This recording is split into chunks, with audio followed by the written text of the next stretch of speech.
Pemilihan kepala daerah serentak seluruh Indonesia akan digelar pada 27 November 2024 yang diikuti 37 provinsi dan 508 kabupaten kota di Indonesia.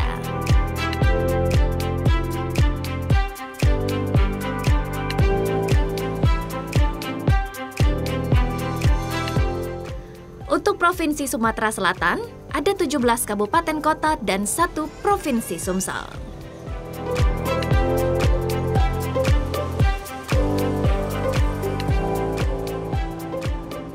Pemirsa, tahapan Pilkada serentak tahun 2024 terus berjalan, di mana para bakal calon kepala daerah telah mendaftarkan diri ke KPU.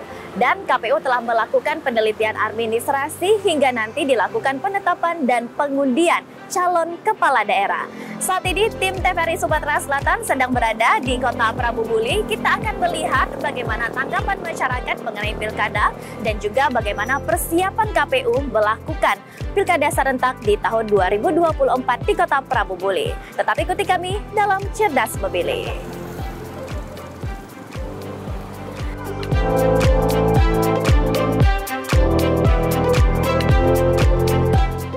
Rakyat memiliki kekuasaan tertinggi dalam menentukan siapa pemimpin daerah.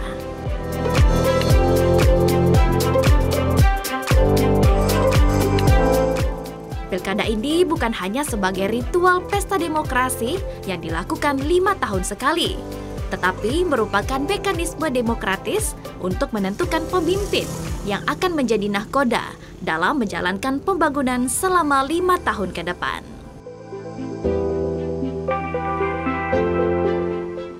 Lahirnya kepala daerah yang berkualitas erat kaitannya dengan pemilih yang cerdas.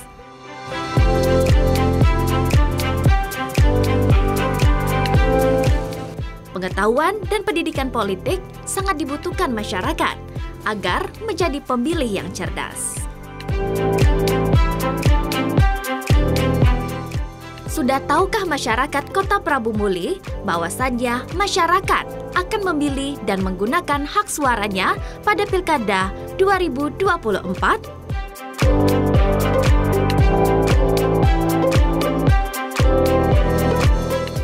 Tak hanya menggunakan suaranya, masyarakat juga harus menilai siapakah yang layak mengembankan amanah memimpin Kota Prabu Muli dalam 5 tahun ke depan.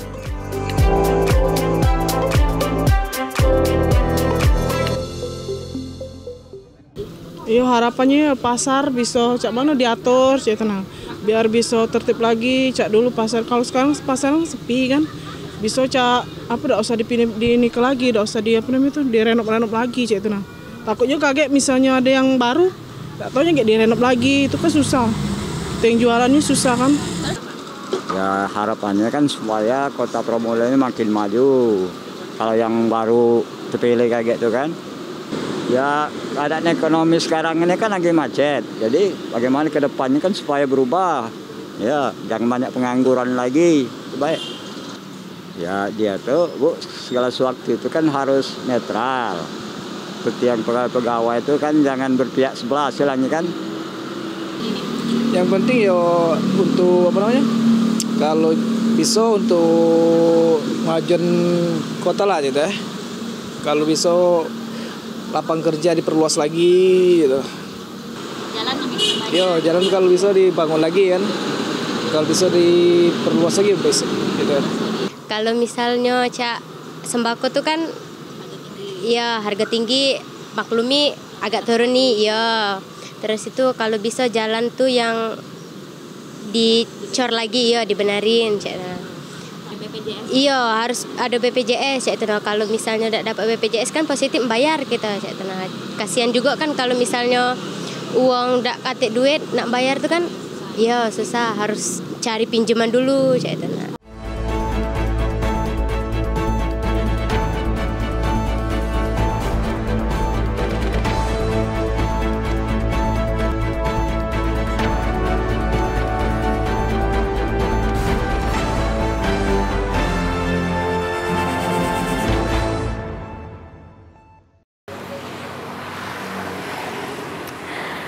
Pemirsa, Pemirsa, saat ini saya sedang berada di kantor KPU Kota Prabu Muli dan sesaat lagi saya akan berbincang bersama Ketua KPU Kota Prabu Muli, Bapak Marta Dinata.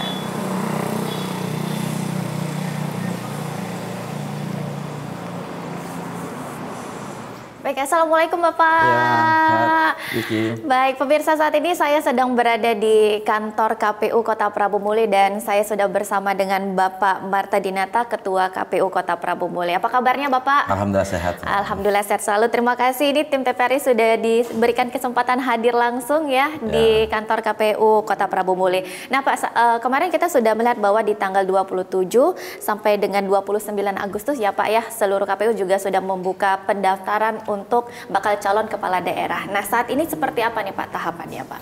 Ya, alhamdulillah KPU Kota Prabu Muli tertanggal 27 sampai 29 Agustus 2024 kemarin telah menerima 3 pasangan calon.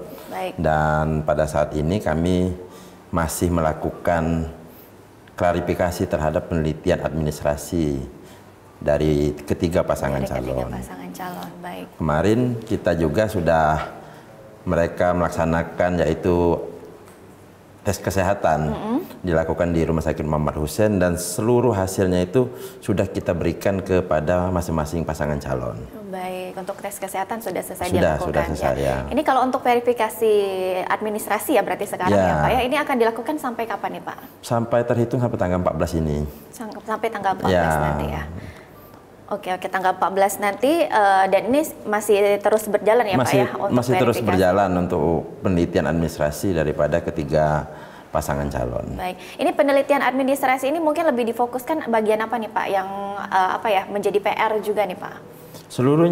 Seluruhnya terkait dengan administrasi itu sudah kita klarifikasi semua. Baik dari persyaratan pencalonan maupun persyaratan calon daripada bakal calon wali kota maupun bakal calon wakil wali kota nanti. Nah, kalau nanti setelah administrasi ini dinyatakan nanti selesainya di tanggal 14 nanti ya Pak ya, 14 September. Selanjutnya tahapan apa nih Pak dari KPU-nya Pak? Nanti kami kan akan melakukan yaitu adalah tanggapan dari masyarakat, melihat tanggapan dari masyarakat.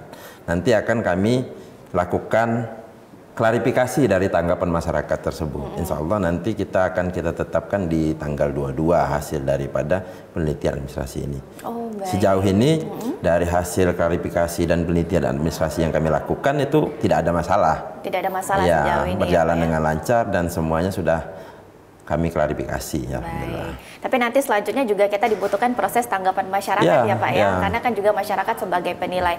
Nah ini nanti setelah tanggapan masyarakat selesai dan juga dilakukan penetapan ini selanjutnya apa nih Pak? Apakah ada pengundian biasanya ya Pak ya, yang paling ditunggu nih Pak? Ini nanti kapan ya akan dilaksanakan? Kita tanggal 22 kita penetapan, di tanggal 23 kita langsung melakukan pengundian nomor urut dari ketiga pasangan calon ini, sehingga nanti kita bisa melakukan proses pencetakan surat suara setelah kita melakukan pengundian nomor urut.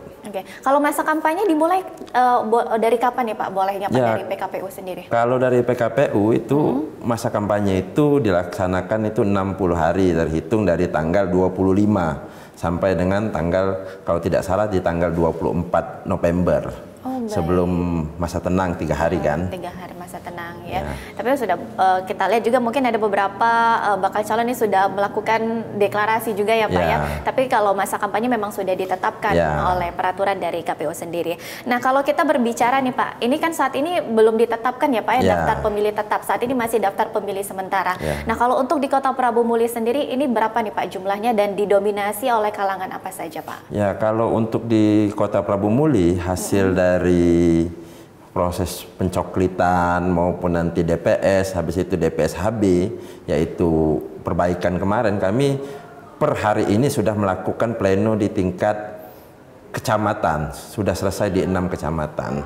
Kami DPS kemarin sudah kita tetapkan yaitu 144325. Nah itu dominasinya itu sekitar 38.000 itu didominasi oleh kaum milenial. Baik. Baik, berarti sekarang masih sama seperti pemilu sebelumnya ya Pak ya, masih didominasi oleh kaum milenial. Nah ini kan milenial juga bisa jadi PR juga nih Pak ya, ini juga dari KPU juga ada target. Tapi kalau melihat dari target pemilu nih, pemilu sebelumnya targetnya berapa nih Pak, tercapaikah atau seperti apa nih Pak di Prabu Muli? Kalau Prabu Muli kemarin tinggi ya, di atas 80% tingkat partisipasi daripada pemilih.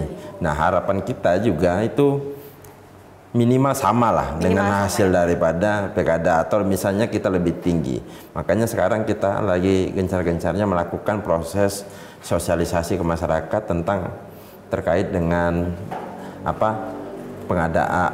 adanya yaitu pilkada serentak di tahun 2024 ini yang akan dilaksanakan di 27 November 2024. Baik, kalau pemilu kemarin sesuai dengan target ya Pak, malah melebihi target, ya. Kita harapkan juga ini pilkada di tahun 2024 ini tetap sama, kalau bisa juga melebihi lagi ya Pak ya. Nah, sosialisasi sempat disinggung nih, sosialisasi yang sudah dilakukan dari KPU sendiri seperti apa Pak? Alhamdulillah kami sudah melakukan ke kampus, ke pengajian, beberapa pengajian. Nanti kami akan, ini kan kita waktunya beririsan kan. Beririsan artinya ada proses pencoklitan, penetapan DPT ini, terus kita pendaftaran pencalonan, sehingga proses sosialisasi itu akan kami lakukan, tetap akan kami lakukan seiring waktu ini sampai dengan tanggal 27 nanti November 2024. Nah, kalau dari KPU Kota Prabu Muli sendiri bagaimana Pak? Ada himbauan dan juga harapan nih mengenai pilkada serentak nanti yang akan kita laksanakan Pak?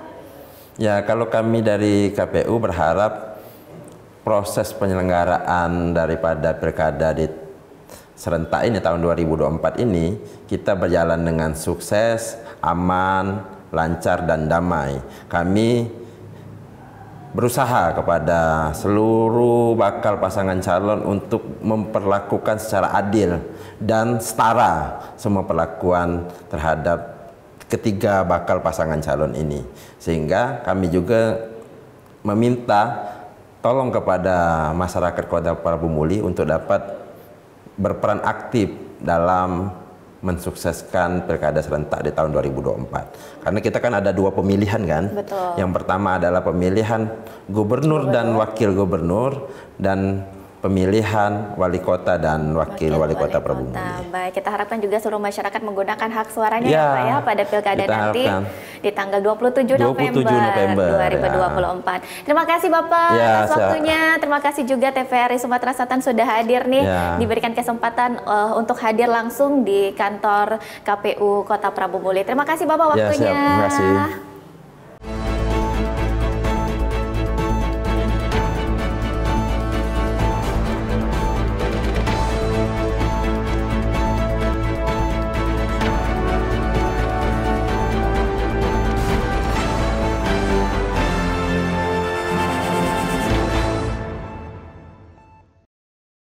Pemirsa, KPU Kota Prabu Muli telah menerima 3 bakal calon kepala daerah, wali kota dan wakil wali kota di Kota Prabu Muli.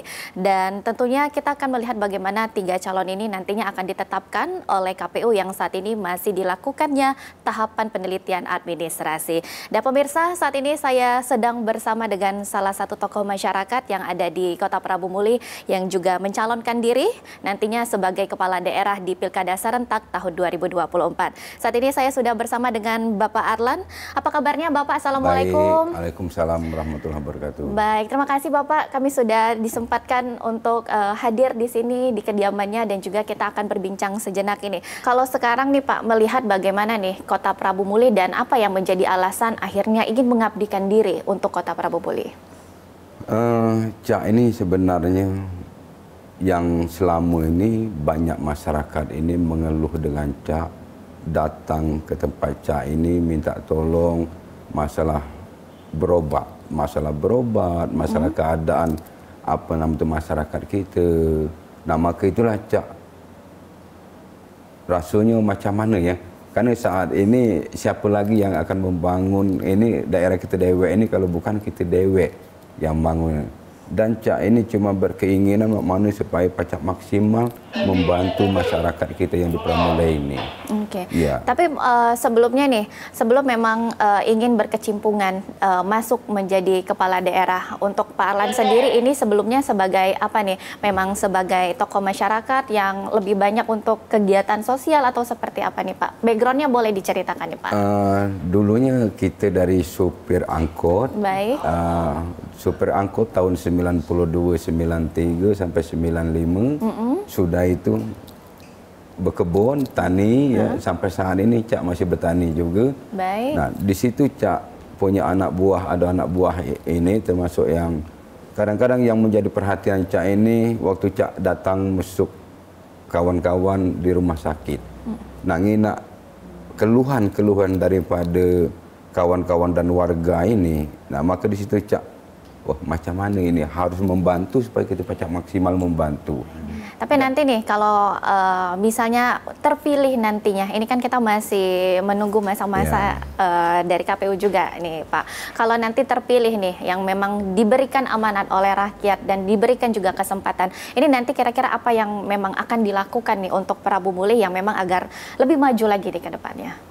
Pertama Cak programkan ini untuk membantu masyarakat yang saat ini adalah perkebunan, di pertanian, perkebunan, penggarapan lahan-lahan, kita bantu bibit, sudah itu masalah pakaian anak sekolah.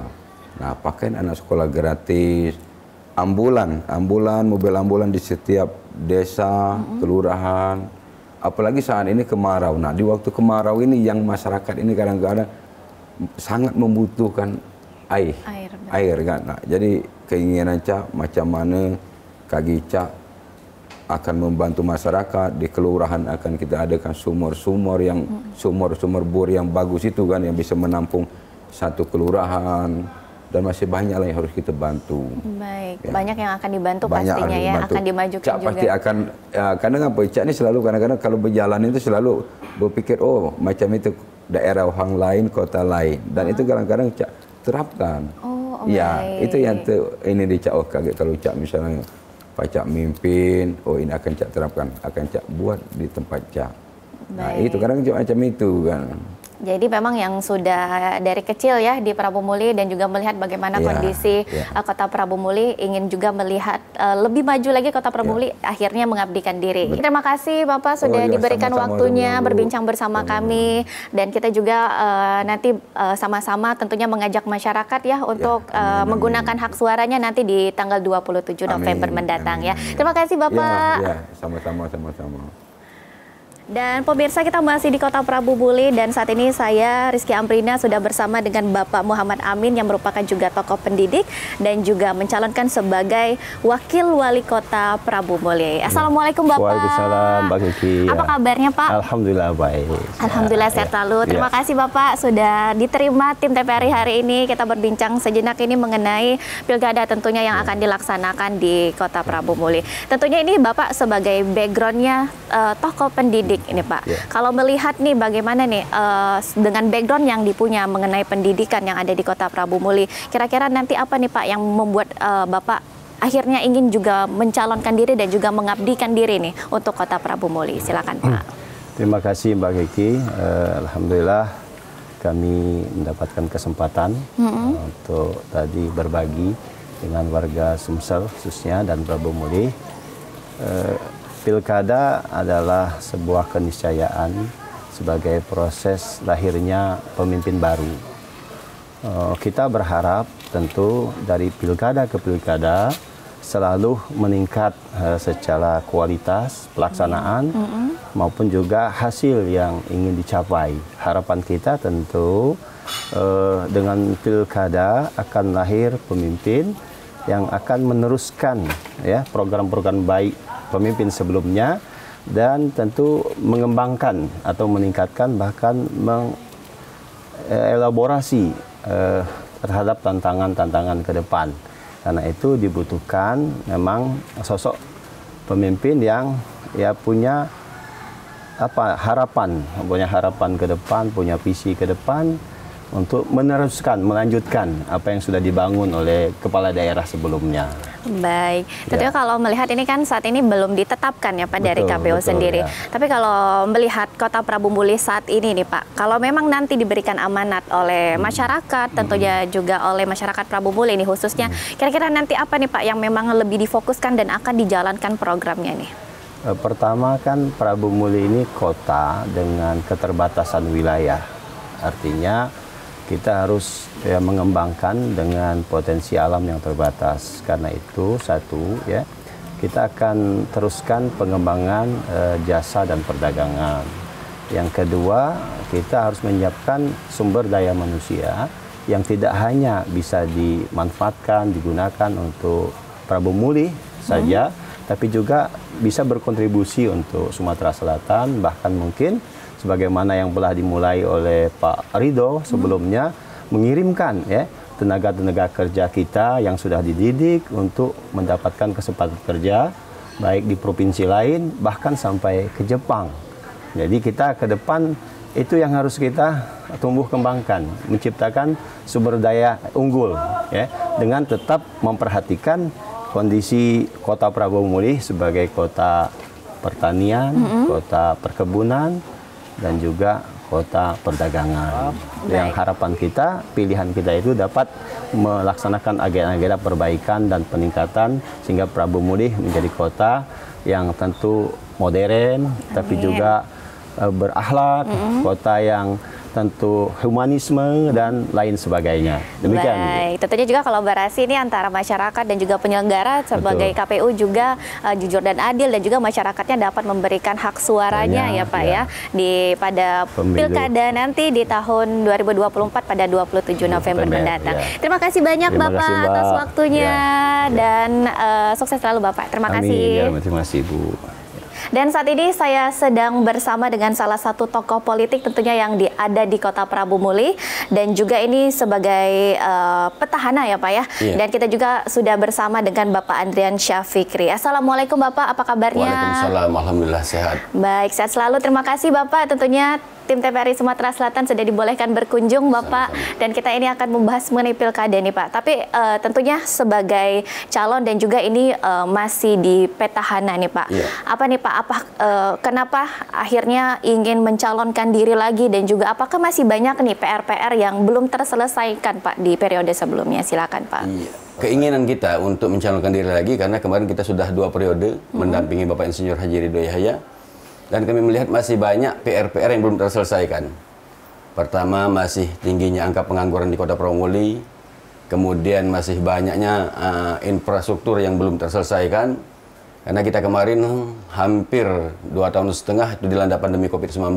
Betul. Jadi efektif pemerintahan periode kedua ini hanya kurang lebih 2 tahun. Ya. Kita bisa efektif menggunakan APBD di 2022, 2023. Nah, sebelumnya kita kan dana terserap untuk penanggulangan COVID-19. Oleh karena itu, masih banyak PR ini kami berkeinginan untuk melanjutkan lagi program-program yang sebelumnya kami anggap sudah sangat baik. Ya, dan harus dilaksanakan atau dilanjutkan dengan program-program baru lagi yang lebih baik lagi. Baik, yang lebih baik lagi pastinya ya Pak ya. Nah tentunya ini namanya pemilihan ini kembali ke tangan masyarakat tentunya. Masyarakat yang memberikan hak suaranya nanti. Nah kalau memang nanti diberikan amanat oleh masyarakat ini, kira-kira bagaimana nih Pak untuk programnya? Akan memang dilanjutkan sama dengan yang sudah dilakukan sebelumnya, atau mungkin akan ada perubahan yang lebih signifikan nih Pak? Program-program yang kemarin sudah terlaksana itu tetap kita laksanakan dengan peningkatan kualitas mungkin ya. Karena kita lihat mungkin program-program sebelumnya itu masih rendahnya kualitas ya. Kualitas baik pembangunan infrastruktur dan lain sebagainya. Nah, ke depan kita akan meningkatkan kualitas ini, itu yang lebih utama. Kemudian lagi pembangunan yang memang bermanfaat bagi masyarakat. Ya kan? Ya, yang bermanfaat ini berarti pembangunan ini memang untuk masyarakat yang benar-benar dimanfaatkan. Jadi kita tidak ngawur bangun tapi tidak ada manfaatnya bagi masyarakat. Betul. Ya kan? Jadi anggaran itu memang benar-benar digunakan untuk masyarakat dan terserap. Nah, kemudian lagi penanggulangan angka kemiskinan. Itu kemarin sudah jalan ya dengan pembangunan rumah tidak layak huni. Kemudian lagi insentif-insentif Nah, ini kita teruskan, kita lanjutkan, ya kan? Dan pembangunan rumah ibadah, kemudian lagi pelayanan kesehatan. Pelayanan kesehatan bagi masyarakat, itu pun kualitasnya harus kita tingkatkan. Karena kita melihat masih banyak masyarakat yang belum tercover, masyarakat tidak mampu ini yang belum tercover oleh KIS.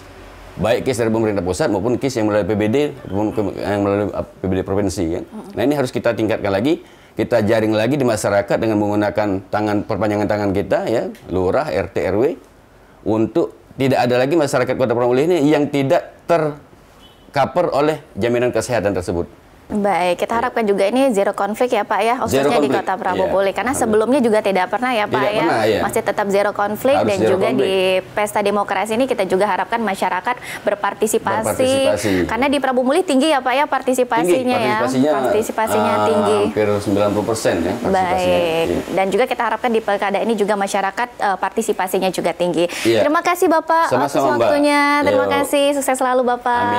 Amin, amin, ya Bang. Pemirsa, kesuksesan pemilihan kepala daerah serentak di tahun 2024 bukan hanya tugas para penyelenggara, yakni Komisi Pemilihan Umum. Ini juga merupakan tanggung jawab bersama sebagai masyarakat dengan tetap menjaga kondusivitas serta menggunakan hak suara pada pilkada serentak di 27 November mendatang. Demikian Cerdas Memilih kali ini, sampai jumpa.